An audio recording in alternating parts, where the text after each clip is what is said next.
Yan guys, so mga ka-practical, nasunod sa atin yung ating camera, no? So nakakatuwa naman, no, ito. Anyway, so yung pag-uusapan natin ngayon is yung mga feature po ni Vios XLEC VT na nagustuhan po natin, ano, na ako'y proud na ginagamit ito for almost 2 years, ano, 1 year and 7 months ko na po itong sasakyan. So ako'y natutuwa dahil may mga feature pa lang ganito si Vios na talagang hindi mo makikita sa iba, no? So with same price, medyo wala ho sa iba. So maganda kasi talagang feeling ko with the price na nilabas ho natin na hindi tinipid si Vios, ano, with this kind of price. Okay, so unang-una po na nagustuhan ko, ipapakita ko lang ay ito.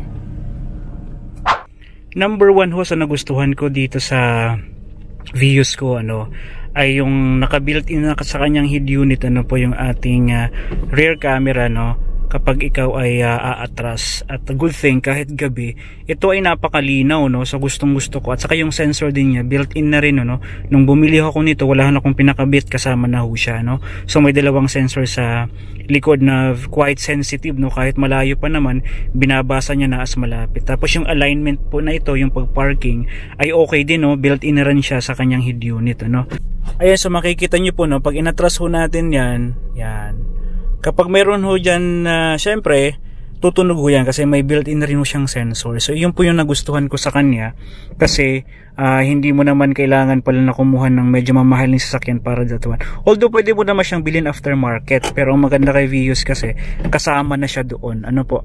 So, yun po yung una kong nagustuhan. Okay? Ang pangalawa naman po dyan na ito pong makikita ho natin itong joystick na to. So, ano ba yung purpose ng joystick na yan? So kung pupunta ka sa right, yan. So ma-adjust mo kasi yung inyong side mirror, no, from inside, no. So hindi mo na siya kailangan lumabas. Nakikita kasi to usually sa mga premium lang na sasakyan. Pero sa Vios meron na rin ho siya. Kunwari, tingnan nyo po, yan. So pababa, pataas. Tapos kung medyo papalayuin mo, papalapitin mo sa iyo, so pwede rin hong ganyan, ano. So yan po yung pangalawang nagustuhan ko sa Vios natin. Ang pangatlo ay dito pa rin po sa part na to. Yan. So ang gusto ko sa kanya ay kontrolado mo na yung apat niyang window, no. So pwede mo siyang, of course, yan. Okay. Kung sa likod naman, pwede mo rin siyang i-control na. Okay. So makikita natin yan. Okay. Tapos, doon din po sa likod, ano, so mayroon din, ano, so yan, kaya mo rin siyang kontrolin. In fact, ano, sa ibang mga sasakyan, wala ito kasi hindi naman talaga siya necessary. Pero ang gusto ko sa Vios ay hindi siya tinipid, ano, so kahit hindi siya ganoon kataas yung kanyang price, ay may ganitong feature, no, na yung windows niya, pwede mo siyang i-manipulate from driver seat, no. Ang pangatlo po na nagustuhan ko kay Vios is ipapakita ko from outside, no, kasi kapag ikaw ay nagro-grocery, may bibilhin ka, no, so kung mailalagay ka, hindi mo na siya kailangan na buksan pa yung buong sasakyan, manually mo buksan yung trunk mo, kasama na siya doon sa remote control, no, so nandun na rin siya. So papakita ko sa inyo sa labas.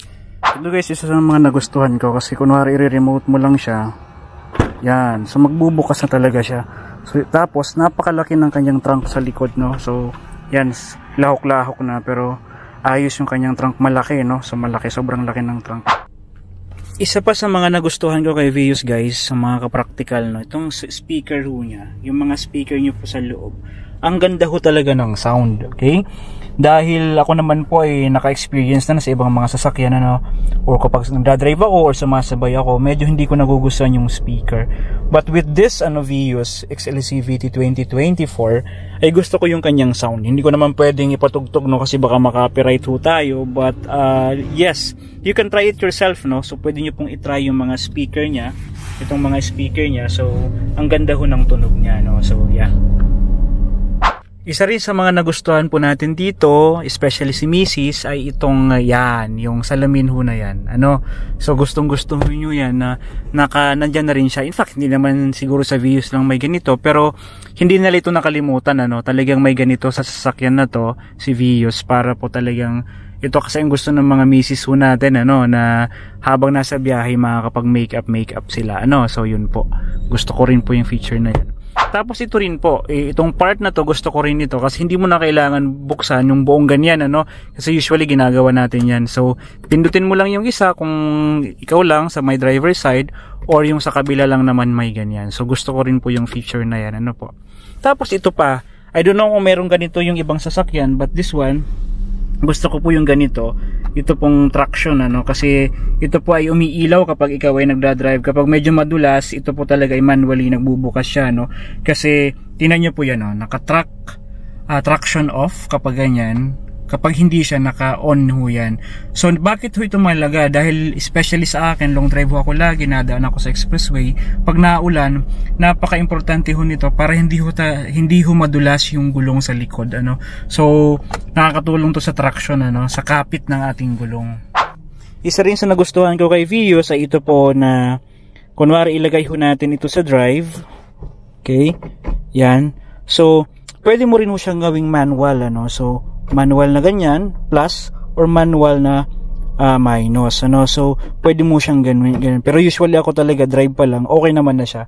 Pero na-try ko to minsan nung ako'y pumunta sa Antipolo, ginawa ko siyang manual plus, no, para kasi ito'y paakyat, ano.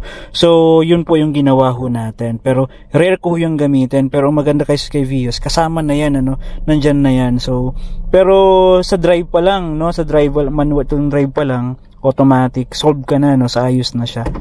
Okay? So ayan mga ka-practical, no, yun lang yung mga highlights na nakita ko, no, kay Vios, na talagang gustong gusto ko siya. At saka sa isang taon mahigit, no, 1 year and 7 months or 6 months na ginagamit natin yung sasakyan na to, talagang gustong gusto ko po yung kanyang mga features na po na yun. Isa pa doon is yung tayo po ay pupunta for last PMS na free, no. So kasi yung first 20,000, actually dalawa yan, ano, first 1 year or first 20,000. Kaya lang sa first 1 year ko, mababa kasi masyado pa yung aking odo, kaya nag-decide po yung ating advisor na sa May na lang or June, kaya ang binigay ho sa atin is June. So although wala pa ho sa 20,000 yung ating odo, but I have to avail na kasi sabi nga po baka mag-expire na po yung ating yung perks na yon na free, ano. So yun yung babalitaan ko kayo about that, no. So I hope na medyo nakatulong tong binigay ho nating very short vlog sa inyo para makapag-decide kung kukuha po kayo ng Vios, ano po. So ako, for us, wala akong pinagsisisihan na nakuha ko yon kasi talagang worth the price siya, ano. So yeah, so I hope naintindihan nyo po yung mga sinabi ko, and I hope nakatulong ho sa inyo mga ka-practical, ano. So ayan, so papakita ko lang ulit, nasunod po yung ating camera. So maraming salamat po. Pag nagustuhan nyo po yung vlog na to, please like and subscribe naman po para mandagdagan naman ho yung ating mga kaibigan dito sa YouTube. Thank you, maraming salamat.